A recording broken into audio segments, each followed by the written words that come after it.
Ladies, gentlemen, and everyone in between, welcome to This is a Revolution, your weekly RevPro podcast. As always, I'm George, here and joined by my good friend, Mr. Dave the Mark. Dave, sir, how are you doing? I'm alright, mate. I'm alright. It feels like I went away for a few days, but it feels like in podcast terms, that was ages ago, because we had 2 podcasts last week, neither of which I was around for. But I am refreshed and recharged and ready for a fun spring summer of wrestling before I go away again in July. Oh, lovely. Where are you going in July? We did the Isle of Wight last week. We've got Norfolk at the end of July, and then we've got Wales in August as well. Nice. So we don't do long holidays. We Yeah. only ever go away for four or 5 days at the most, like Monday to Friday. But we like to do it a few times a year. Nice. Love that. I think It's best for the kids, I think, and me. Like by Thursday, Friday, I'm ready to go home now. Yeah, fair play, mate. I understand that. We've got holiday next week, which I'm so excited to get on that plane for. Like, the turnaround on Monday is going to be something insane. But if I can pull it all off, it's going to be worth it. And then Should we peel back the curtain for Monday? Yeah. So Monday. So all being well. Well, I mean, look. Let's just talk about for me from Saturday, right? So Friday, I'll be packing my suitcase to go on holiday. Saturday, I go to a concert in London, and probably get home. Go to a band called Ghost. Oh right, yeah. They are phenomenal, and I won't lie. When it was being teased, there was a RevPro event around that weekend. I was like, not the Saturday night, because I've been waiting to see them live at their own show for years. They're like the really theatrical metal band, right? Yeah. So they basically sound like, now they're kind of like a mixture of like 80s pop and 80s metal, but have this really satanic look. And the whole, like, there's a whole mythos behind it. And like you've got, so the clergy are spreading their songs to try and bring in the congregation, and every now and again they change the, as he's called, Papa, the priest at the front of it, so he gets a different look every few years. And like I said, all this campy, stupid, silly mythos behind it, and it's great. It's just so much fun. But they put on a great show as well, so looking forward to that. But are you staying in London? No. So this is the idea I was toying with, because if I stay in London, the journey time is still the same driving as it is if I come home. And I know the journey better from home anyway, so I've opted for coming home the same night. So depending on what time the band finish, if they finish as early as I hope they can do and get back in time, I'll be home around midnight. If they finish as late as I think they could, I'll get home about 1:30. Then it's asleep until 5:45, when I then get a young Will Warrener being dropped off at my house to get in the car with me to drive up to Doncaster. We then drive straight to Doncaster. From there, I crash. As in asleep, not crash. Okay. I'm very fond of you. Yeah, and then go see a great night of wrestling, which we'll get onto shortly. Then probably 1 or 2 Coca-Colas at the pub afterwards, because there's going to be a lot of people there, we know. Probably do that, go to bed, despite the fact that Will wants me to sit up and watch WrestleMania with him. Not going to happen. And then we're in the car for 5 a.m. the following morning, Easter Monday, driving back south to get home, and then again, all going well and getting back as quickly as we can. It tells me it's around a 4-hour drive. I'm kind of counting 5 hours if we stop off. So get back home, record a podcast literally straight away with you, so that I can get it edited, uploaded in time for me being picked up to be taken to Heathrow at 2 p.m, which I will then get to my hotel and crash at that point. And then Amazing. 7 a.m. the following morning on the Tuesday on the plane. So Talk about the grind, mate. I never normally sleep at hotels. That's my thing. Like if I go to a hotel, I have problems sleeping. I think I'm gonna be fine. And you know what? I'm almost considering, if I didn't have someone come with me, I was almost considering getting up at 4 a.m. just so I can get that hour in at the gym before it's time to. But Fucking hell. I just don't think that's gonna happen. So Mate, you absolutely love the gym. Like, you are fully embracing it. I'm very proud of you. I'm fully embracing it, mate. I'm tired of being the fat guy at shows. I mean, look, I'm going to wrestling shows. I'm not the only one. Sorry to anyone who watches this, but I'm tired of being the fat guy at shows who gets pictures and goes, I don't like how I look in it. Don't like how I feel when I get up in the morning. All that shit. And the only person can change it, mate, is me. So Yeah, I've got yeah. the It's funny, weather innit? is I can't remember who said it to me, what conversation it was that it came up. We were talking about how everyone's sort of like, not always, but a lot of the time, we're in control of what's eventually going to kill us, right? Mm-hmm. Like, if you're a drinker, you know it's eventually going to kill you. If you're a smoker, you know it's eventually going to kill you. And it's like, well, what's going to eventually kill me? Shit diet. Yeah. Like, eventually it's going to catch up with you in it, and you can have high Yeah. cholesterol, you can have high blood pressure, and all that shit. I'm not putting in anywhere near as much effort as you, but small steps have been taken. Small steps, and that's what it is, mate, isn't it? For me, the small steps are important, because if I go too hard, I just reject it, and then I go hard the other way. Because I'm so fucking like defiant. I'm even defiant to myself. That the more somebody encourages me, the more I push back and be like, oh, you want me to get fit, do you? Well, fuck you, I'm going to eat this whole cheesecake to myself then, just to prove to you I can. Like, it's just like this kind of oppositional defiance disorder, I'm sure, that's underlying inside me somewhere. I get it completely, mate, and I'm normally either all in or I'm not, and then usually what I find happens to that is I crash out.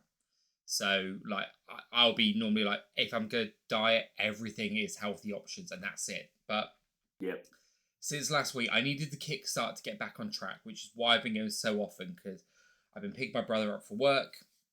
He now works in the same place as me. We have to drive that way every day for 2 weeks anyway. So I thought, fuck it, let's go to the gym every day. But I've been embracing the going out for steps, because I'm getting to listen to books now. Because it's nice weather outside, and like I can just go and do all of that. Like, it's not dark, dingy, and I needed the harsh kickstart to. So I worked out in the car this morning that my goal this year was to read 45 books.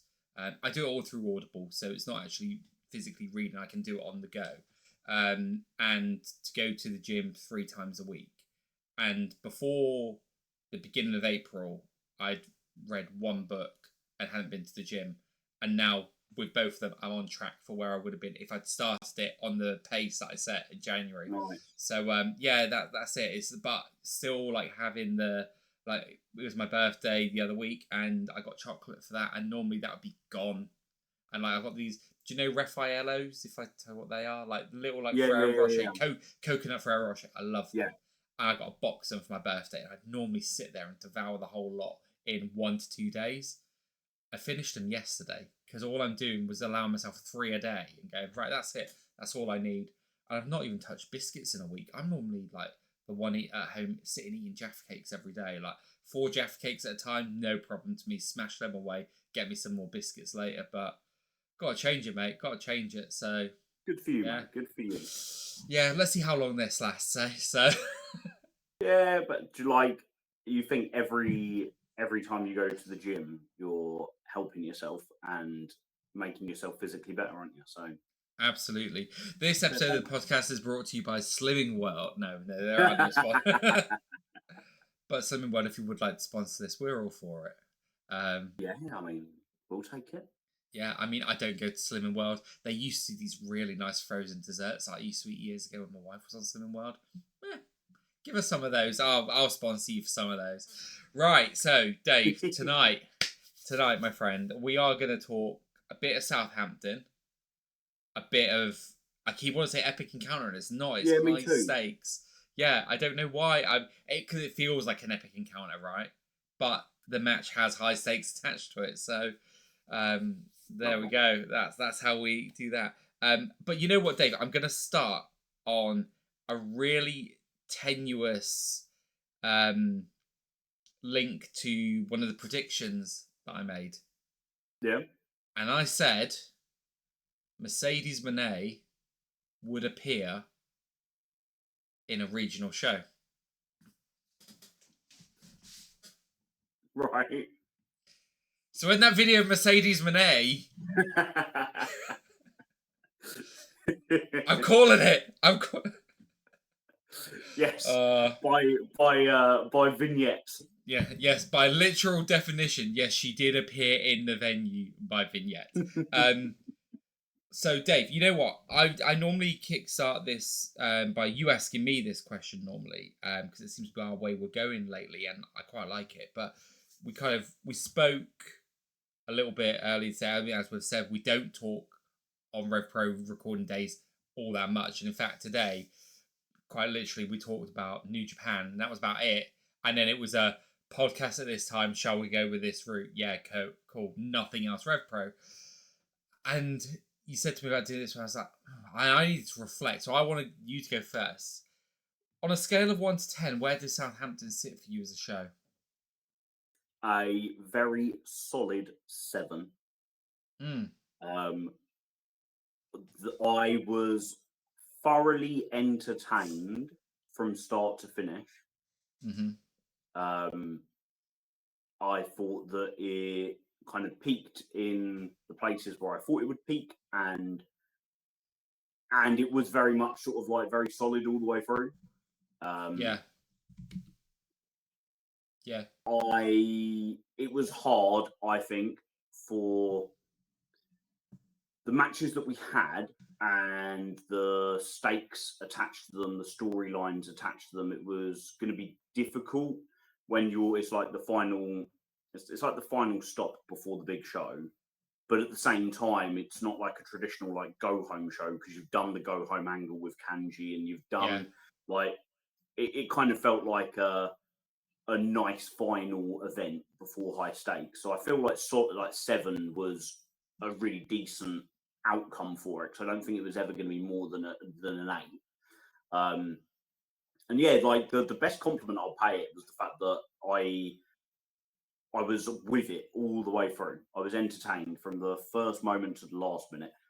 Every single match I enjoyed, and I feel like every single match delivered sort of as kind of as good as it could do, with a couple which I could be a little bit critical of, and just say maybe didn't land as much as I would have wanted them to, or in ways that I thought that they should.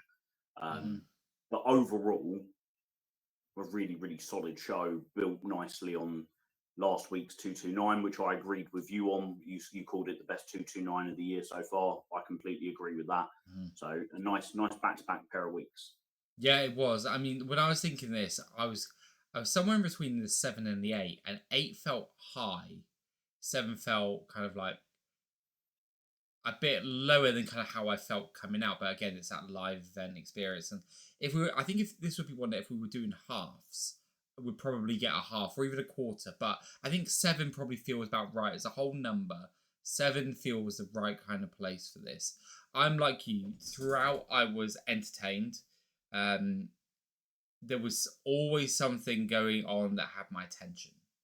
And one of the things that I really liked about this, right, and you know what, maybe this could be kind of where we start the conversation. When I would watch WWE sort of around 2002, one of the things I really liked is when they treated you to an episode where there was a story through line all the way through from start of the show to the end of the show.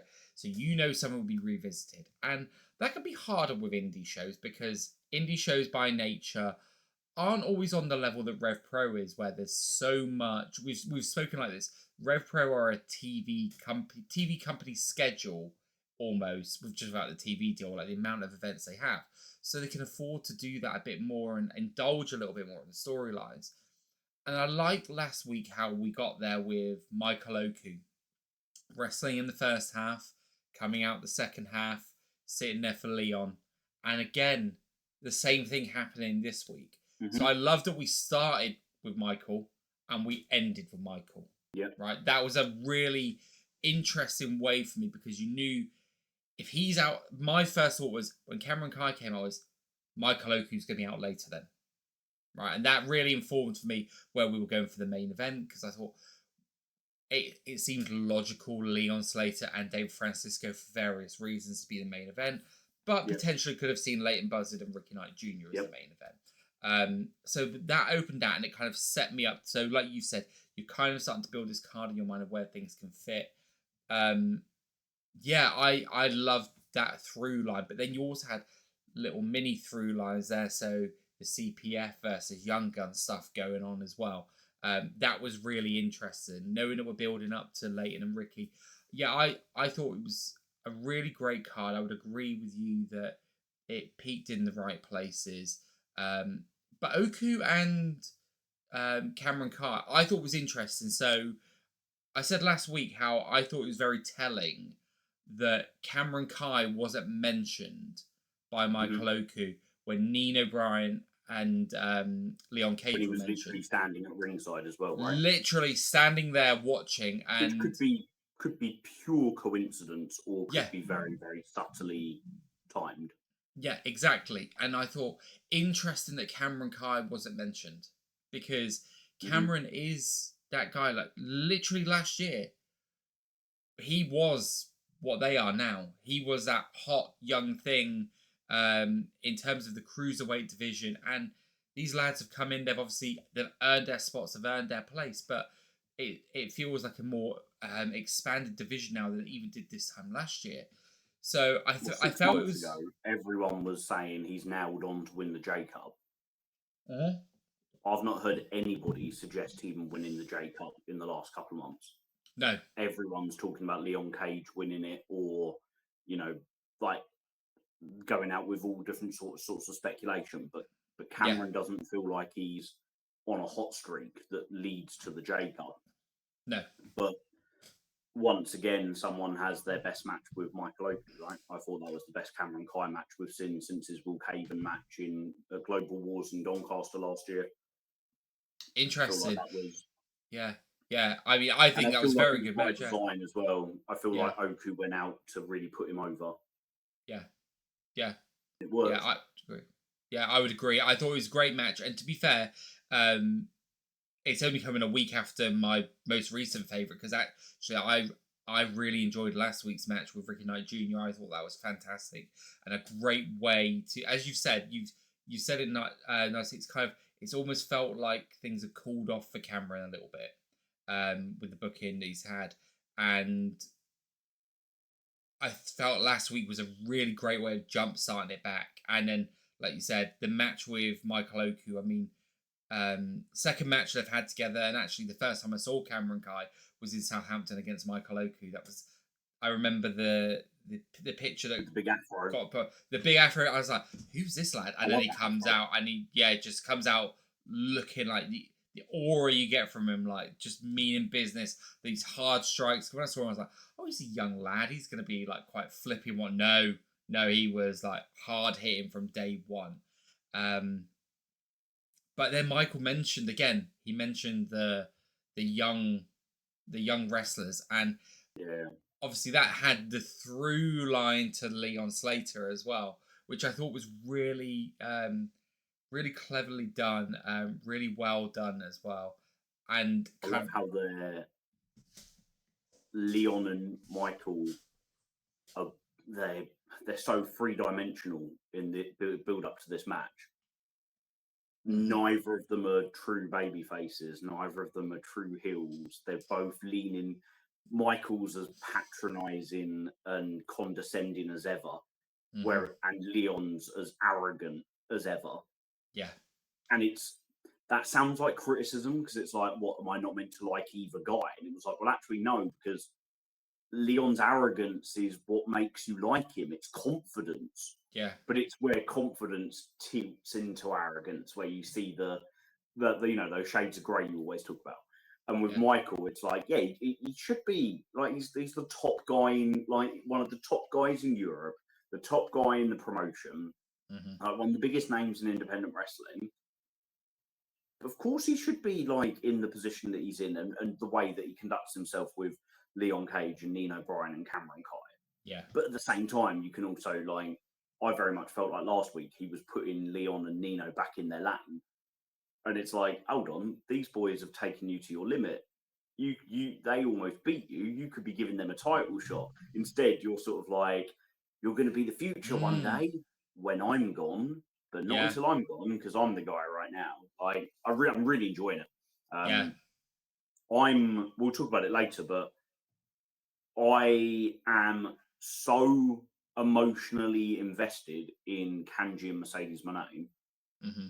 that I keep kind of having these moments where I forget how awesome Oku and Leon's going to be, and that actually that's a main event match that would sell me on a ticket any show in the country. Yeah. And I agree. that's not even the big match that this event's being sold on. So No, and what I found really interesting about it, right? So obviously, we know the history between the two lads, but it kind of felt like it was a competitive rivalry to start with, right? And it was yeah, like, hey, cool, like competitive rivalry match. This is a great match that's gonna be on this card. And where I have to give Rev Pro a lot of credit here, actually, is the way the lengths have gone. Like you said, making these guys 3-dimensional, right? yeah, Having Michael come out and Instagram live and like literally hearing him sit there chatting and like chatting away to the phone and like doing little chants and stuff and all of that sort of stuff. Like you said, being patronizing, Leon being arrogant. But the video they did, that is where I have to mate, I have love that video. so much credit to them for Do it you know what I because really liked about it? They didn't lean into any of the standard kind of TV wrestling sit down interview no, tropes. Like they're almost like, I mean, how many times have we seen a contract signing or a sit down interview on AEW or WWE or TNA or whatever you watch, and you kind of know that A is going to lead to B and B is going to hmm lead to C. But they did this really really well, and I believed everything that they said. Like yeah, I it thought felt I thought it was natural. cracking. Same with Yeah. the little Grapson film Kanji documentary. Like they're really, really hitting the social media stuff much, much better than ever before. Yeah, and that's one of the things Feels we've like been there's been a critical, right? significant investment there. Yeah, we've been critical and said that we feel that there's ways that they can help tell the stories of the wrestlers other than just on screen in the ring on shows. Like there's ways we can utilize social media. And I think they've really taken that on gone, hey, look, we've reflected on this. That video, I haven't watched the Kanji one yet. I'm so excited for that. Mate, it's And so in fact, good. I was going to watch it or have it on today when I was at work and kind of listen to it. I thought, no, I want actually knowing the guys that behind this, like I want to watch it because It's they're why I just was so good late at to what they do. Southampton yesterday, like later than I'd planned to be because Yeah. they dropped it just as I was about to get in the shower.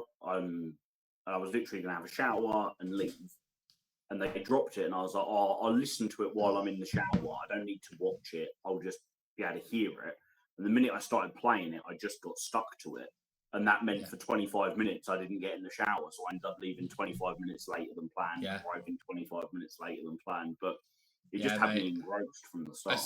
As soon as we're off here, I'm literally going downstairs to cook my dinner and then go and watch that because Yeah, it was class, so mate, great. pretty class. I mean, look, the one that they had with Michael, Amira, Andy, and Leon, that had me so engrossed that I did fucking cardio throughout the whole thing. Didn't even like literally just went with it the whole time. But what I loved about that was I loved how again we spoke about this the realism, like believability behind it. And that's for me what engrosses me in wrestling. It feels like someone is cutting a promo, that doesn't always get me, but it's the Samoa Joe way of doing things where they're not being over the top, they're just having a conversation in Yeah, whatever kind of way they're meant to. Arrogant, confident, patronizing, but still no deserved. one feels like they're acting.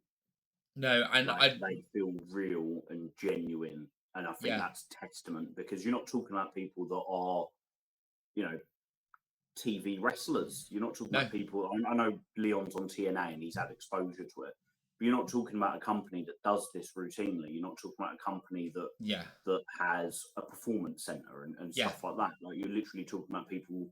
Some people doing it for the first time. Some people doing it for the 10th time or the Yeah. 50th time. But you're not talking about, like, you know, insert name here, where they've done it literally hundreds and hundreds and hundreds of times. Yeah, I'm with you on that. It's still very new, and it's risky because it's new, but the risks have paid off really well. Yeah. Whilst Yeah, we're on the kind of mix it up a little bit by talking about this, and we're kind of previewing the high stakes match quite a lot through the discussion of it. Who do you think's leaving with the belt on Sunday? I think Michael Oku's leaving with the belt. I think there's more to tell with this story. I don't know where it goes and who eventually takes it. It's interesting, right? Because I think there's one of two ways you can go with this. Is this going to be a scenario where this is leading to someone to come and take the title, and they are the future of Rev Pro? Is it going to be someone who has already fallen at the hurdle, comes back to take the title from Oku after Oku feels like, hey, like he's the one that starts to get overconfident? If that's the way we go, I can see it falling at the hurdle to come back later. Which is kind of my thought, because there's things, and we'll get onto this. There's things that I think Rev Pro are doing, right? Because it obviously makes sense, but also it feels like with the way the world is now, like the opportunity to do some of these things that they might want to do, maybe they can't wait for as long as they would like to in some scenarios.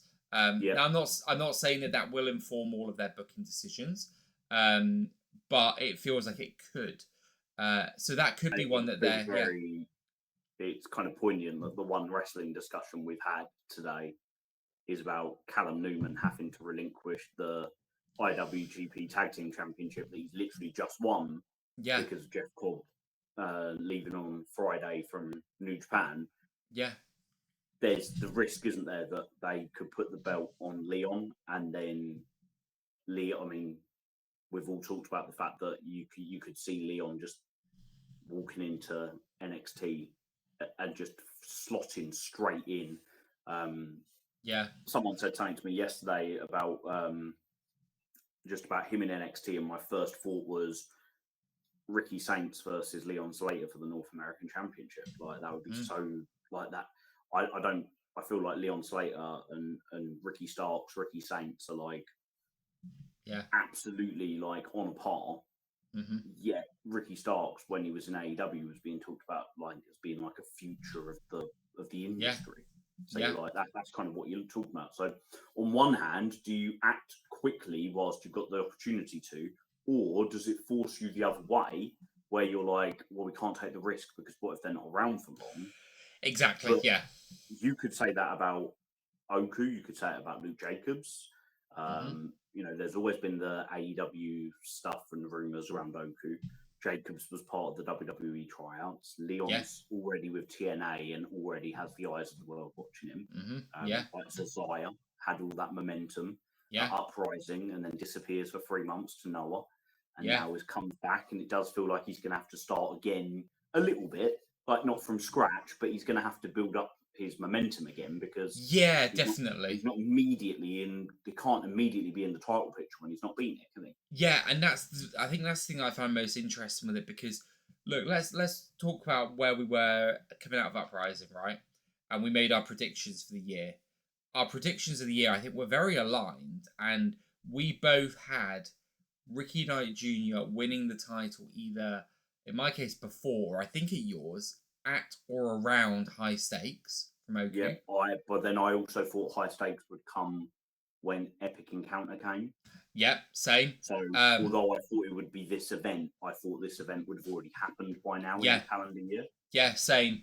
And then I now don't feel like Ricky's winning that title anytime soon. No, and then also I think I certainly did, but I had Zazaya beating Ricky at the anniversary show for the title. I had Zazaya to win the Rumble. Yep. Yeah. So, So and I definitely had Ricky and Zazaya at the anniversary show with I with undecided yeah, outcome because I yeah, always I like I am a believer in people having to overcome adversity in wrestling and finish their story. all right, Um, Vince. I I and it's something that you look at most people in Rev Pro, at least in recent years, who have gone on to win a championship, have done so at like the second bite of the cherry. Hmm. Maybe not the cruiserweight championship; that's a little bit different. But but at least with the men's heavyweight championship. Yeah, But yeah, like going back to the Southampton show, I'm in agreement with you. I liked the fact how this match was the focus of this week, mm, whereas yeah, last week the main focus was on Kanji, yeah, and it feels like they're trying to sell this show on two big matches. yeah, yeah. Agreed. Yeah, I loved it. Looking at the rest of the card then for Southampton, I mean, for me, then the other story that was really prevalent was CPF versus Young Guns. So when we were kind of coming up to last week, and I kind of looked at my power rankings and stuff, and I was kind of looking at the tag division. The the tag division really has been focused around two teams, and it Yep, was Mills and Joshua and Young Guns. Right, that has yep. been it all year. That's it. Anybody else was there? No one else has got a tag win other than those two teams. So clearly going a certain way, but what that's done is it's left us in a scenario where there's no actual tag team in the tag team division, but CPF have been on a bit of a tear, and I included them as actually a tag team for that for those rankings because I was like, well, they're not, they're a trio, but they have a tag team in it. They're on a really great They run of can form. easily put them It's into a yeah, championship match, which obviously they have done, yeah, and it be plausible and logical, right? yeah, and I think a lot of us were kind of at first we were maybe expecting this match to be on high stakes, and I'd imagine the reason it's not is because we know Luke's out in America, and maybe he's just deciding to stick around and go and watch WrestleMania or something like that, right? Like, I mean, or yeah, if you've gone to the WWE tryouts and then you get an opportunity to go to WrestleMania, but not just as a fan, but potentially go as like part of a hospitality, yeah, it's yeah. an opportunity, isn't it? And I know that the guys who run Progress, I know that they get a box every year. They do wrestle tours, and I know that I think last year I think Michael Oku was there and stuff like that. So they get a lot Yeah, of the Brit Rest guys. So yeah, it makes sense being out there, make a trip of can't it, blame the right? guy for that, can you? No, exactly. Like you got to take these moments where they come. So that's why I think we're getting that at the 229. I Do you found see this. Young Guns losing there? Well, here's the thing, mate. Right. So I'm gonna put my scenario This is out what's there. interesting, isn't it? The Right. fact that So yeah, I thought Young Guns. So when Young Guns and Jay Joshua and Connor Mills got booked at Epic Encounter, we both were in agreement of Young Guns aren't winning right now. This is the falling at the mm, hurdle to win the titles later. the adversity. When Young Guns won, I'll tell you where my mind went. My mind straight away went, Rev Pro could be worried that Luke's going to go. Like, Luke might get the tryout, it might progress. Let's make sure we've got a Young Guns title reign in there, right? Because it just felt very soon for it. Can you imagine if they missed the opportunity to ever give Ethan Allen the Yeah, tag titles? yeah, and Like that's all the shit he's been through. yeah, Like and also yeah, you've got Luke who's like completed it now, right? Like he's got everything. Like he's just as decorated as Michael Oku. So you've got these two pillars of wrestling, who could go on to do great things in America, wherever they go worldwide. But I could be very wrong, and I'm not saying that's again. I don't want to say that RevPro is reactionary booking because I don't think it is. I think there is a plan, but it felt like that could be a reason. So then this CPF match got announced, and I was like, right. So what's going to happen here is Luke Jacobs is going to beat Joe Lando because you could normally see it like in a tag team match. The tag guy who's one of the bigger guys in the tag team, might lose because it's not a tag match, it's a singles match. But Luke Jacobs and Rev Pro has hit bigger heights as a singles guy than a tag. So, well, then you could he see can't Ethan be losing, but you couldn't see Luke losing. Yeah. Right? Then I kind of went, what if Luke is the one to lose because a rage just befits him and something happens, a DQ because he's not listening, or something like that, which would also come into play later in the same show. That which would have worked quite nicely, wouldn't it? Like, yeah, not quite how it played out later, but if he literally just lost his shit. yeah. And then I thought maybe that happens with Ethan. Maybe Ethan just loses shit because actually Ethan is the more unhinged of the two. Fucking psycho. Yeah, and yeah, fucking great way he ended the match as well. I'd still, yeah, it was just that lad. I've dubbed his penalty kick the Rude Van Pisteroy, and that's all I'm going to refer to it as now. But yeah, like I thought, well then maybe Ethan's going to lose, and then Ethan wins, and I'm like, huh, maybe Luke is going to lose somehow. So I was looking for that creative way for him to lose, and he doesn't. And I'm kind of thinking, this is a really weird way of setting up your challengers for the tag team titles. Playing devil's advocate though. Yep. I like the fact they didn't lean into a trope. Yes, there is that. Classic, yeah, isn't it? One's going to win and the other one's going to lose. Well, yeah, they didn't. Yeah, and I think last time they did something like this, they didn't lean into the trope either because it was Francisco and Golden Boy versus Sunshine Machine. They did the same thing in Southampton. Yeah. Like, and you can also then look at it from CPF are better as a trio than they are individually. Yep. And like none of them have got good singles records in Rev Pro. Like, I don't think, just off the top of my head without checking, I don't think any of them have ever won a singles match in Rev Pro. Okay. The only one I'm uncertain of is Joe Lando had a couple of matches back in like 2022 to set up a scramble match in Manchester. So he might have won a match to get in that scramble, but even I'm not sure. I'm gonna fact check this. It's certainly not, it's not recent memory. And I like the idea that they're stronger as a collective than they are individually. But and I'm curious now to see, does this lean into how they use their trophies? So I was in no way against it because the really simple thing and boring thing to have done would have been had one win and one lose, because we wouldn't be sitting there having this conversation about it. No, exactly. Yeah, it'd be like, so okay, now I'm kind of like, interesting. And I trust the process. I trust Andy doesn't do stuff for no reason whatsoever. Yeah. So let's see where that one goes. And that's it. Yeah. To answer your question, nothing documented on Cage Match. He had the Raw Deal 2022 Cruiserweight Scramble, Michael Oku, Callum Newman, Connor Mills, JJ Gale, Joe Lando, and Nico Angelo. Yes. Yeah.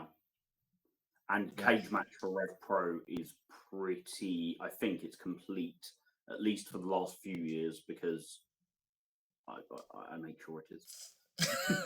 Of course you do, Dave. Of course you do, mate. But no, like, and you're right, and I say that as well. Like when I'm sitting here saying about, it's a bit odd. I'm not saying odd is a bad thing, because, like you said, no, exactly. It removes it. Sometimes in wrestling, predictability is a great thing. Sometimes predictability can be like boring. We've said this about New Japan. Like sometimes overt predictability all the time is just like, Here it's not predictable. Here we're going against tropes, but we're also going away. And I think as well what you just said there as well, like maybe as a collective. But then I think I'd buy that a bit more if it was CPF as a full collective against an established trio, and maybe someone else from the Northwest Strong fold who maybe isn't as prominent. I don't know. It's interesting. That's what I'll give it. Yeah, exactly. It's interesting going into London. Do you know what I found interesting? What's that? Sapphire Reed. what she said to Mercedes Blaze when Mercedes Blaze went to attack Zoe Lucas and Amira after the bell. And she said, "We're better than that now." What an interesting line. Yeah. Are the Cutthroat Collective turning babyface as a whole? Oh. Are some going to turn babyface and some not, and it lead to a break? But something's happening there. Yeah, there is definitely something happening because Sapphire Reed is the most unhinged of that group, right? But Mercedes Blaze has also been like gradually getting like we had Mercedes as the cocky one who would let her mouth run a little bit and she'd be a bit of a spoiler at times, and not afraid to get in people's faces. But it was Sapphire that was usually the one to go a bit OTT violent, right? She'd be the unhinged one. So for her to be the one that Sarah Hatch, right? Yeah, for her to be the one that says that, interesting. Yeah. Again, just such what looked like just a fun match. Yeah. On graphic, being like, "Oh, cool, that'll be cool." Everyone loves seeing Amira because they love seeing her journey. Everyone loves seeing Zoe Lucas because it's wonderful to have her back. Mercedes is often on Southampton shows. She gets great responses down there. Yeah. Sapphire gets great responses everywhere she goes. Yeah. Perfect match. And actually, you're like, that's one of the biggest takeaways from the show. Yeah. Someone said to me outside, they were like, "Do you think Sapphire Reed turns babyface and we get hyperactive in Rev Pro?" I went, "No, I don't." I was that defiant about it. And now after one show, I'm like, but could we? I don't know. Because what's also really interesting is we've got a women's stable, but we're predicting that we're going to get Medusa Complex in as well, right, at some point. But we're now also with Pretty Psycho. We've also got another women's tag team as well. So is that something that we're making a bit more of a like a conscious effort to have more tag teams? Could we? Ultimately, like somebody criticised it yesterday, being like, "There's only one women's match on this show," and it's like, well, yeah, there is only one women's match, but there's only need for one women's match on this show because all the other women are involved in the gauntlet next week, so there's no need for them to have a match this week. So this is a sensible use of a one match. The opposite would be what we've always said we've been against, which is just tokenism, having a match to tick a box. But you think like the days of there being two women on a card are quite rare now in Rev Pro. Yeah. But even often when there's one women's match, it might be 4 women in that match. There could be 6 women in that match. We had 6 with Danny and Pretty Psycho before they were Pretty Psycho, didn't we? Against CCC in London. Yeah. This gauntlet next week, who knows how many people are going to be in it? We know 7 are. I predict, my suspicion is there'll be 10. I think the 8 women on the graphic is a red herring. Personally, I don't think you announce 7 people for an 8-person match. I feel like there's going to be a surprise. I also can't believe, and maybe she's not available. Maybe she's staying in America for Mania weekend. But if Alex Windsor's available, she has to be on the high stakes card because she's that caliber of a Rev Pro woman. If she's not available, then at least I see Millie McKenzie being involved.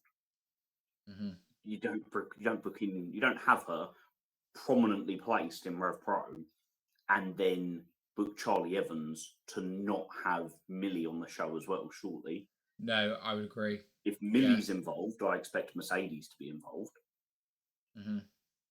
So and yeah, like I say, I think whoever's last will be a surprise, a little pop. Somebody from far afield. So that's a really, really interesting one. Makes it very hard to predict who we think is going to win because we don't know who's going to be in it. Of the women announced so far, who do you fancy? So you know what? I'm not going with a woman announced so far. I am going with Alex Windsor. That's who I'm going with. So They've got to get. You'd imagine they're getting the title shot out of this, right? Yeah, so I imagine that's You what we're don't have getting a out of gauntlet this, match right? for no reason. You don't have a gauntlet match for no reason, but also what was quite, and again, it could just be Danny playing up social media. When this match got announced, she made a point of referencing Mercedes Mone as if that was her chance to get Mercedes. So that's why I'm kind of like, yeah, that would make sense. Now, Well, I suppose this is probably not the time that we'd planned on having the discussion, but the winner of this match is now I think this is going to be really, really interesting. Actually, they've got a really careful balancing act between the winner of this match not foreshadowing the outcome of Kanji versus Mercedes. Yeah, you're right there. Actually, yeah. The last thing you want is, well, if she's won, that means Mercedes has got to retain, right? Because that's the match. Yeah. I think it's really interesting though, because take Serena Deeb. Serena Deeb wins. There'll be lots of people that are like, oh, so Mercedes is going to retain and they're going to have a match in AEW or Ring of Honor or New Japan. But then if Serena wins, you get Serena versus Kanji too. So that works perfectly. Yeah. I think the other thing as well. I don't think there's anyone in the match that's been confirmed so far that would foreshadow the result. No, I think you're right there. What I find quite interesting as well is it will also come down to the what happens, like how long is Mercedes here for? Because there are some people that believe she's a one and done. There's some who believe that she's Doncaster and then anniversary show. Could there be one more in there? But that is the other question. Could there be one more match in there? Now, whether that happens, my heart is telling me no. My heart is telling me we've got Doncaster, and then we've got first night of the anniversary show. Then Mercedes matches. You think Kanji loses? I do, yeah. And you think I sit there crying like an absolute baby? I will be joining you. I won't be joining you, but I'll be joining you in spirit, my friend. Yeah, I'll be crying like a baby as well. I genuinely, I don't think I've ever been as emotionally invested in a wrestling match. Yeah, it's. Watch that video. When we finish this, go watch that video. Oh, I'm going to, yeah. And, that's my plan. And tell me that Kanji is not the fucking best babyface in the world. Yeah, mate. I mean, I fucking said it, didn't I? I said to her face, the Ricky Steamboat of RevPro. That's what she is. Yeah. I want it for her so much, and it's I'd say the most emotionally invested I've been in a live match that I've ever seen was Sunshine Machine versus GYV last year at the anniversary show. Yeah, because I so didn't want Sunshine Machine to break up. Yeah, but at least with that, the one thing there is if Sunshine Machine had broken up, there'd still be an element of intrigue in what happens next. Whereas there is no silver lining if Kanji doesn't win. The only thing that happens if Kanji doesn't win is it might be even more cathartic that when she does eventually win.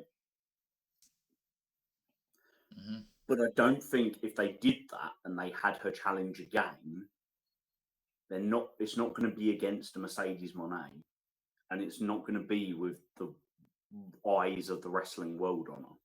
No. This is her moment. And I feel like they have to book it.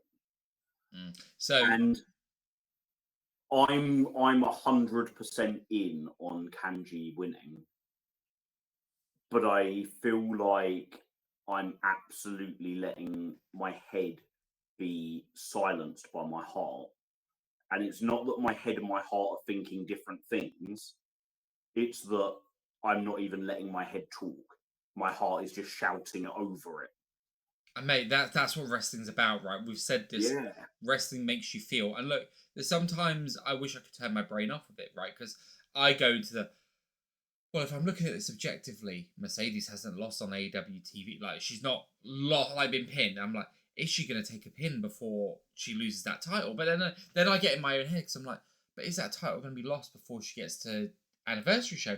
Because if she's not, then we're in the same scenario, and that's where the overthinking does go sometimes, because you overthink and go, but then if she hasn't happened, then she's going to continue to keep it. And yeah, so my heart, my head is telling me, this is where my head is telling me that Kanji loses. Alex Windsor wins the gauntlet. Alex Windsor, one of two matches happens. Alex Windsor versus Mercedes, night one, or a triple threat with Kanji in there. Okay. Maybe you could have Danny Luna in there.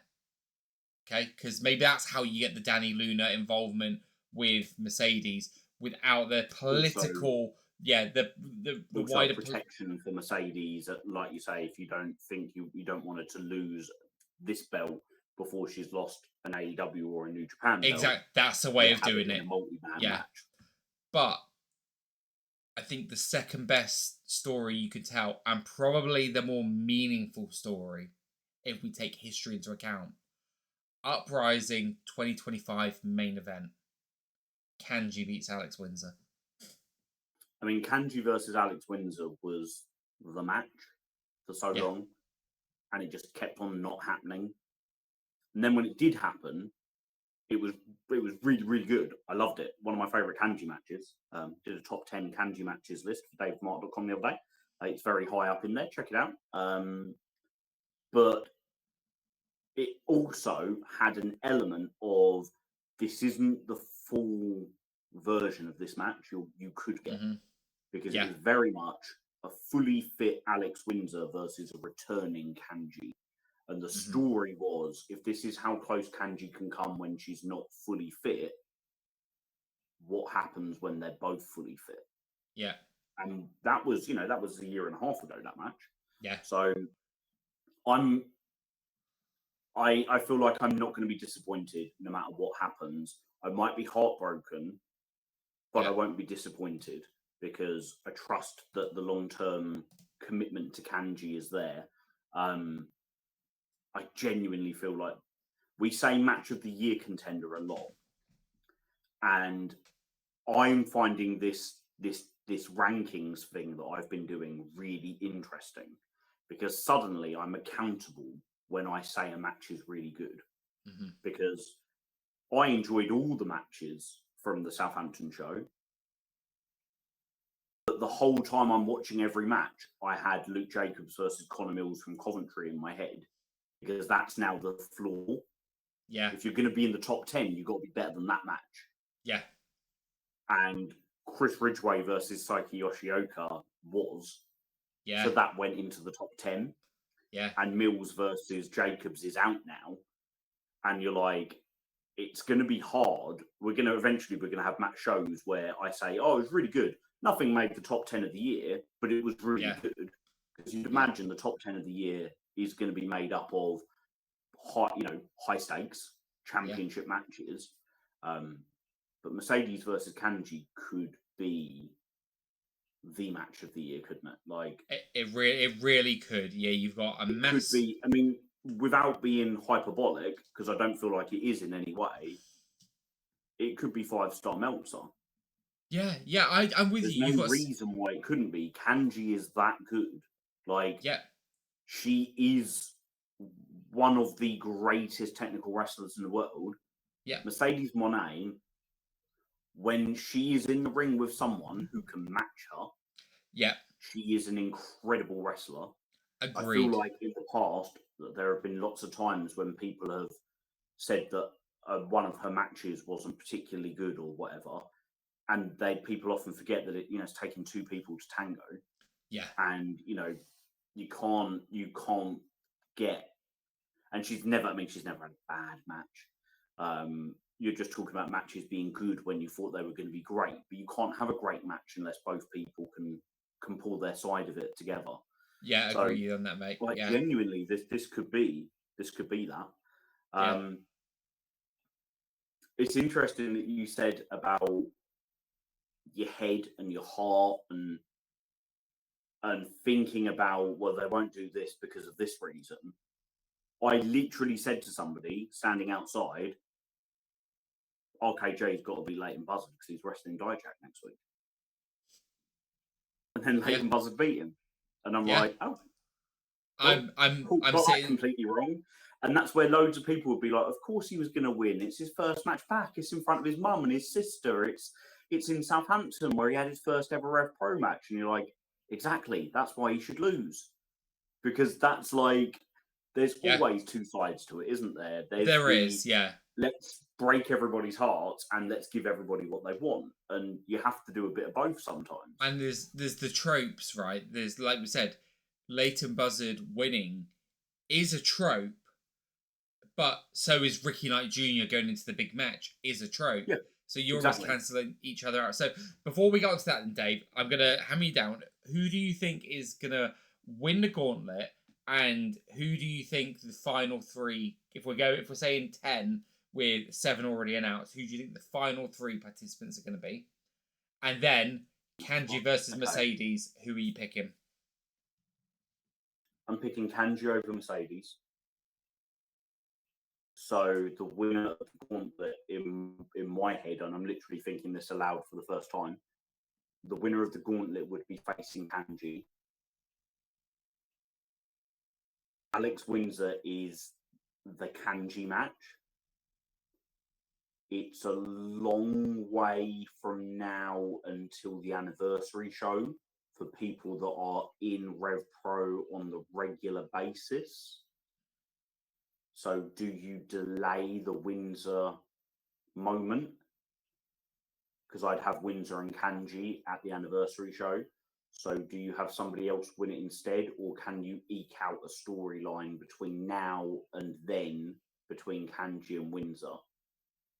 Yeah, I think you can. I have Windsor win the gauntlet. Okay. I'd have the gauntlet be the women's version of the Rumble. Yeah. It was this time last year we had the Rumble, and at no point did it feel like Luke and Oku was dragging along. Mm-hmm. So I trust that they can book a long-term story like that. Yeah. So Luna to win it. Windsor to win it by last eliminating Luna. And my third would therefore be whoever I think is going to be the surprise. Mm-hmm. And I'm going to cop out of that. I'm not going to say who I think the surprise is because I haven't thought about who I think it is. Fine. Because that can sometimes ruin it actually being a surprise. Yeah. But I do think there'll be a surprise person. I think somebody will turn up to pop the crowd. Yeah. So I think Mercedes winning. I think Windsor wins the match. In terms of who else, I think Millie McKenzie has got to be in there. Like we said, it just feels like set up too well. I think we get Nixon Newell in the gauntlet. That's the one. There's the one I think pops up that would get some people thinking. And I think that you could run a program with her and Windsor off the back of that as well. And then I think we get to the way I think we get to Kanji down the line. The way I think we get to Kanji Windsor down the line is I think Kanji wins Queen of the Ring. That's what I think. Queen of the Ring back? I think that Rev Pro are in a strong enough position now with the women, the roster they've got. If they don't bring it back this year, I don't know if it'll ever come back as a concept. I'm with you. And I know Andy's been quite open in Q&As about they do tournaments when the tournament makes sense and when it fits in and when it's logistically possible and it's nothing is annual. Nothing is we must do this every year because their schedule is constantly evolving. And I'm cool with that. I think we're a little bit programmed by growing up with WWE and this at this stage, then the Elimination Chamber. Mm-hmm. Back in the day, you had King of the Ring, then you have SummerSlam, then you have Survivor Series. So I'd love a Queen of the Ring, mate. I absolutely would. I love a tournament. I absolutely love a tournament. It's one of the reasons why I love New Japan.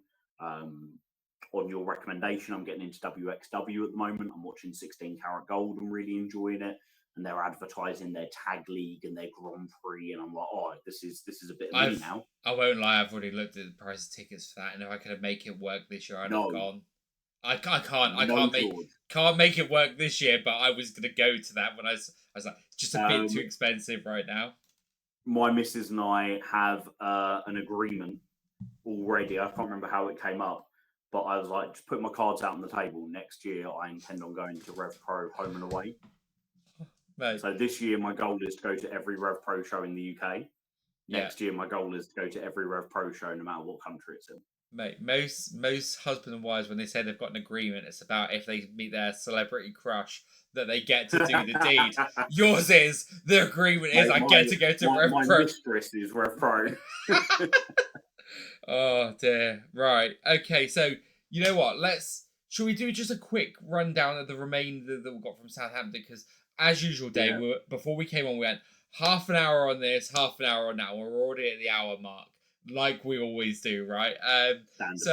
Did you enjoy Yoshioka versus Ridgeway as much as I did? I thought it was fucking fantastic. It was one that I found myself, I wouldn't say zoning out of, but at the time it needed such an intense watch to it. Yeah. But at the same time, I can't say that I was as locked in as I'd like to have been for it. I think it was probably at the stage of the night where I always find I have one match where I just need that recovery. But I knew after watching what I did watch of it, I was like, I need to watch this back again because I really enjoyed it. I'm not normally a big fan of those types of matches where it is just. I remember Hiromu versus somebody in New Japan where they basically just chopped each other non-stop for the entirety of the match. Like you get the odd one, didn't you? Like Ishii's had them, Suzuki's had them, Gabe Kidd's had them, where it is just meaty men battering each other. Yeah. And that can be, when it's really delved into, like this was, where it basically turned into a kicking competition. Yeah. I can kind of find them a little bit silly at times.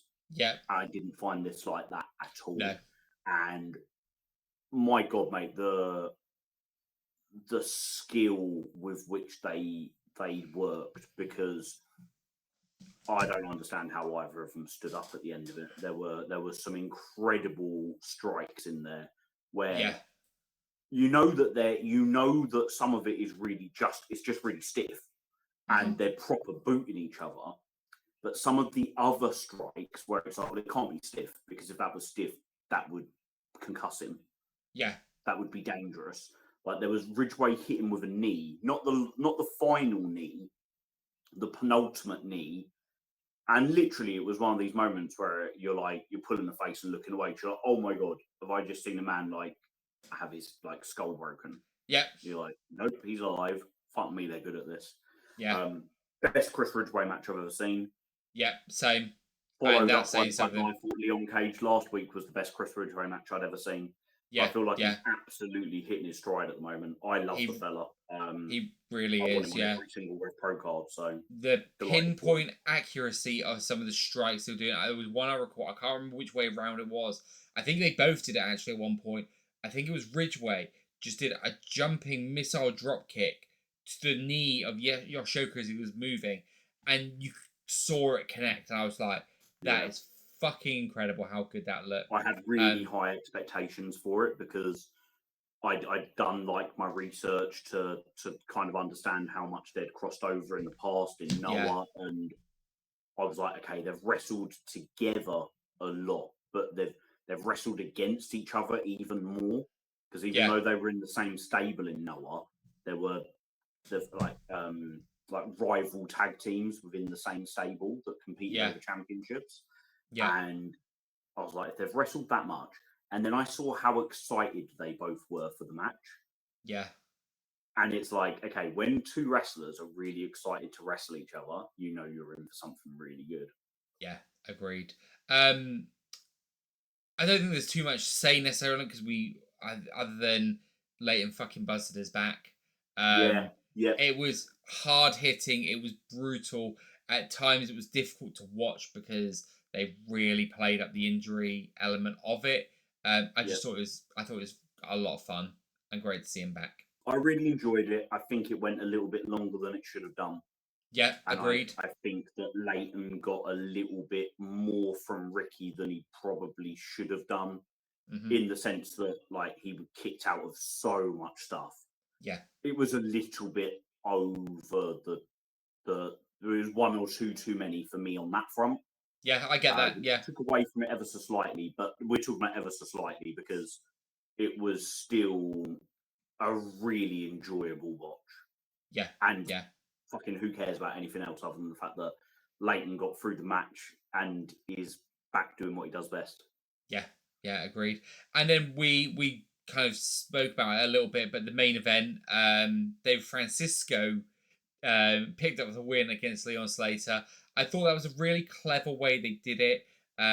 It's one of those things that it could become a trope if they overdo the Dave Francisco getting the big win in the main event in Southampton Yep. to get the reaction. Yep. I felt that the way they played it here was really good. Look, I'll be It upfront. worked this time, I feel. Yeah, it worked But I'm this with you. I don't time know how many because more times they can do it. because you're playing that arrogance and all of that with Oku and Slater. I felt that this match did go rather too long in my I estimation. agree. At nearly 22 minutes. I think it did a lot more for Francisco than it did for Leon. Yeah. And I'm not entirely sure if that's the way it should have been. Yeah. Yeah, Like I'm with Leon you. should Yeah. be coming out of the go home show looking red hot. Yeah. And you Not could have sure still he- done everything exactly the same.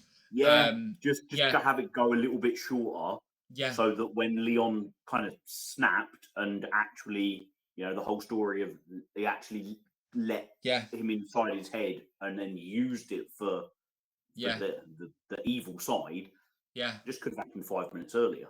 Yeah. But look, that's being really, really hypercritical on my side there. But yeah, overall, I thought it was a really great Southampton show. Really good Southampton show. Yeah. 7 out of 10 for me. Yeah. We didn't touch on the trios match. Oh but yes. That kind of links nicely to Epic Encounter because I feel like high stakes, Dave. High stakes. We're high doing it. We're doing it again. I feel like that match was setting something up for high stakes. Just not quite sure I know what it is. Yeah. Before the show, I was certain it was going to be Jay Joshua versus Isaiah. But now I'm thinking it could be Jay Joshua and Robbie X versus Isaiah and JJ Gal. Or we could get Francisco in there and it be the leaning into this idea of the Sons of Southampton. But I feel like that's a storyline that needs to be played out in Southampton for it to make sense in the grander scheme of things. Because how many people at the Doncaster Dome will have watched Sunday's show? How many people will understand all of the references to the Sons of Southampton? Yeah. I'm not sure. I think we've got a tag league coming up. And I think JJ Gale and David Francisco in the tag league because we've got 2 cards to fill. Okay. And you could have them again, do it like football, home and away, right? In Southampton, they're unstoppable. Oh my god, could you imagine? Yeah. Like Young Guns versus Francisco and JJ Gal. The home match is in Southampton, the away match is in Manchester. Yeah. Mate, you know what? Fucking go all in with it. Book Portsmouth just for one show and have them go, the Sons of Southampton go to Portsmouth against another team. Like, Wrestle Caven and True or Lacey. Yeah, exactly. Or have them against True and Lacey just with Caven being the Portsmouth. Yeah. I'm with you. I felt like the match coming into this was Zaya versus Jay Joshua. Jay Joshua at 1:16 a.m. this morning posted on Twitter, and it just says versus Desire, say less.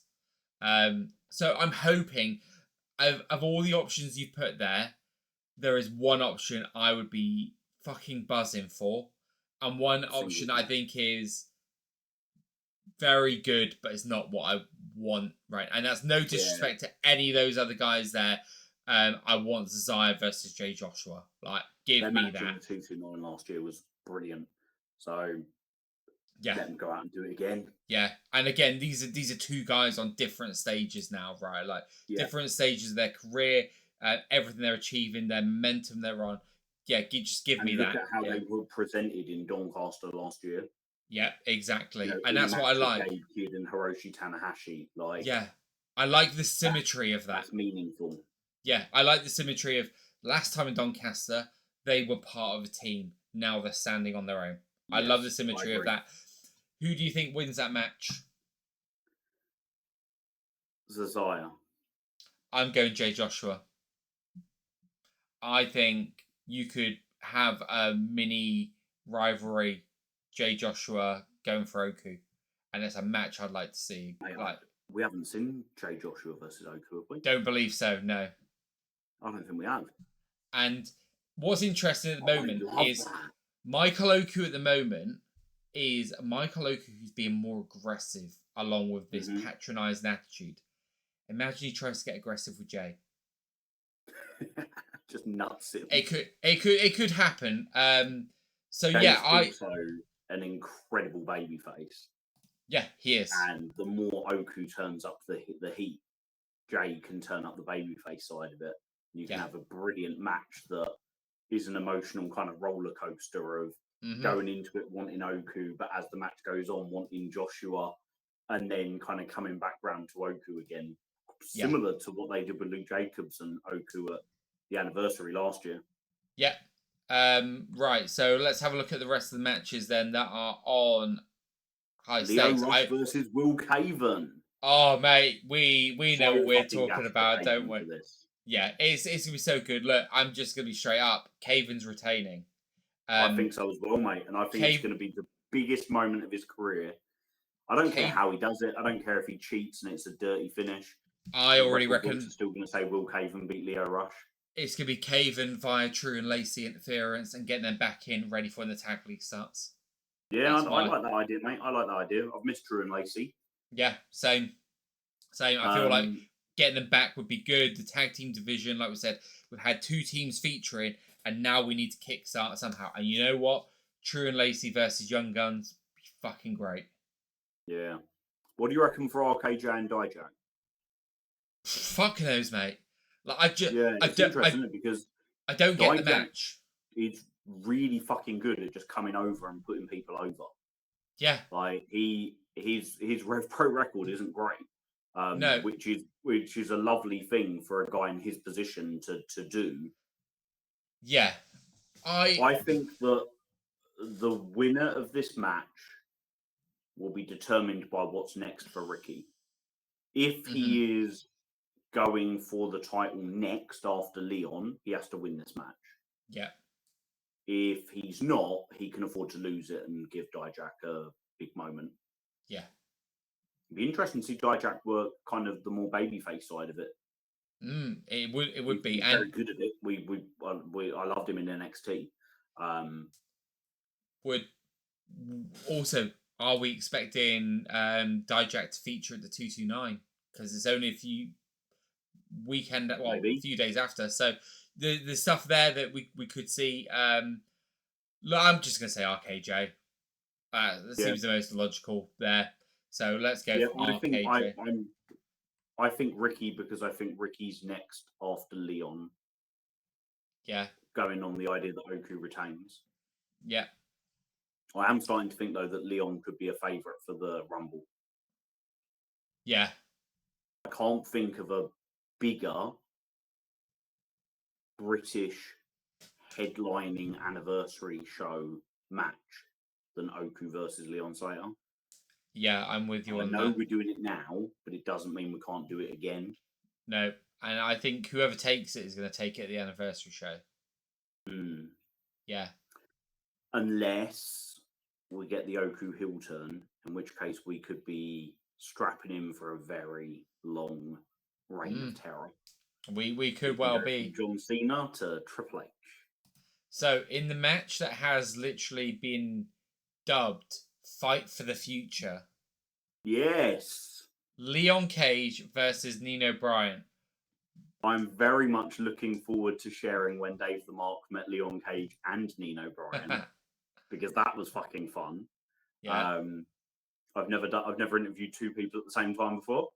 Literally asking them the same question and letting them respond to each other. Like, love that. Yeah, yeah, really cool. That'll come out in the next couple of days. I think Leon wins. yeah, same. But ultimately, I think Leon's nose wins as well. Yeah, I don't I think it really matters who wins this, if I'm honest.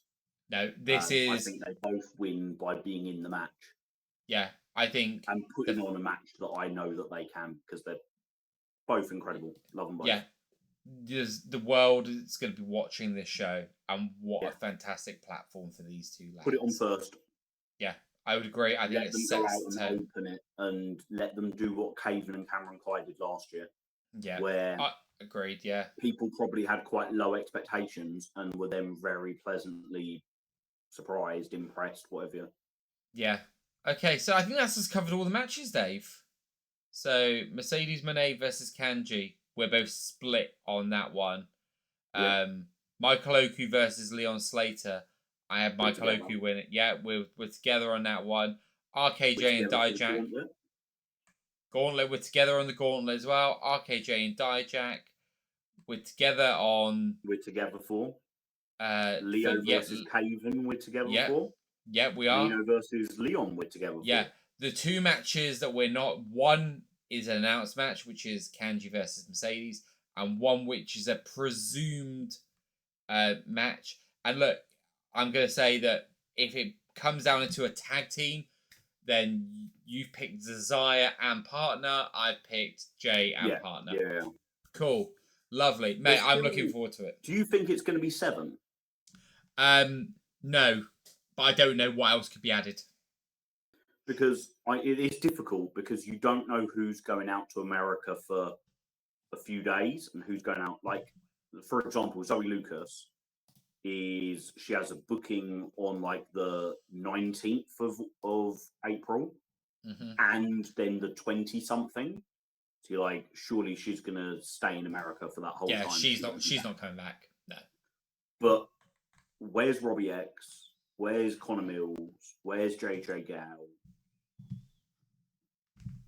We've kind of got something for Jay Joshua. We've got something for Zaya. We've got something for Alex Windsor. The rest of the Cutthroat Collective can be in the Gauntlet, not in the Gauntlet officially, but fucking up the Gauntlet to support Lizzie. Anyone else that we're sort of like shocked that aren't on the card?